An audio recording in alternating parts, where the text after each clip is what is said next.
بالکل سر، آپ کو پتہ ہے کہ جب فیول پرائسز بڑھتی ہیں تو وہ ایک عام شہری کی جو لائف ہے اس کو امپیکٹ کرتی ہے. تو جتنی بھی چیزیں ہیں کہ ٹرانسپورٹ ہو گئی ہے یا ڈیلی روزمرہ استعمال کی اشیاء ہیں، وہ ساری چیزیں مہنگی ہو جاتی ہیں، کیونکہ وجہ سے جو عام انسان ہے، عام شہری ہے، اس کے لیے وہ چیز بائی کرنا ایک انسان کے لیے کافی مشکل ہو جاتا ہے. تو حکومت سے کیا مطالبہ کرتے ہیں آپ؟ حکومت سے ڈیفینیٹلی یہی مطالبہ ہے ہمارا کہ ایٹ لیسٹ جو پرائز کی جو پیٹرولیم مصنوعات کی پرائز ہے اس کو اسٹیبلٹی کی طرف لے کے جائے. اگر انہوں نے بڑھانی بھی ہے تو ایک بار بڑھا کے اس کو اسٹیبل فیس پہ رکھیں. حکومت کا تو یہ بھی کہنا ہے کہ جیسا کہ اسٹریٹ آف ہارموز کے اوپر بلاکیج ہے، آئل کی جو سپلائی ہے وہ پراپر نہیں ہو رہی، جس کی وجہ سے ہم مجبور ہیں آئل پرائسز بڑھانے میں.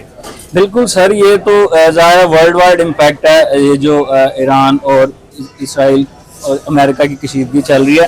لیکن دیکھیں باقی بھی کنٹریز ہیں وہ اس طرح سے جو پرائس ہے آئل کی پرائسز ہے اس کو اس طرح سے نہیں بڑھا رہی جتنا کہ پاکستان میں جو ہے. تو آپ سمجھتے ہیں کہ پاکستان میں آئل پرائسز زیادہ ہیں باقی کنٹریز کی کمپیریٹیولی؟ بالکل بالکل. حکومت سے آپ خوش نہیں ہیں؟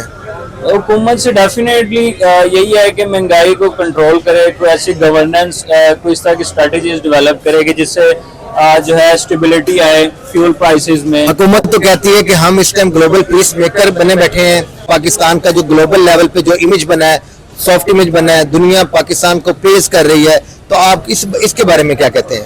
ڈیفینیٹلی ایک اچھا انیشیٹو لیا ہے جو ورلڈ وائڈ ان کا یہ جو مسئلہ چل رہا تھا جنگ کا، تو پاکستان از دی اونلی ون کہ جس نے انیشیٹو لیا اور وہ جو ہے دو فریقین کو جو ہے ٹیبل تک لے کے آئی ہے. ابھی نہیں ان کے مذاکرات سکسیسفل ہو سکے، ہم امید کرتے ہیں کہ ان کی کوئی جو ہے وہ ڈیل ہو، ان کی کوئی جو ہے اس کنسرن تک پہنچے کہ مسئلہ جو ہے ریزالو ہو اور ورلڈ وائڈ جو ہے چیزیں واپس اسٹیبلٹی کی طرف آئے.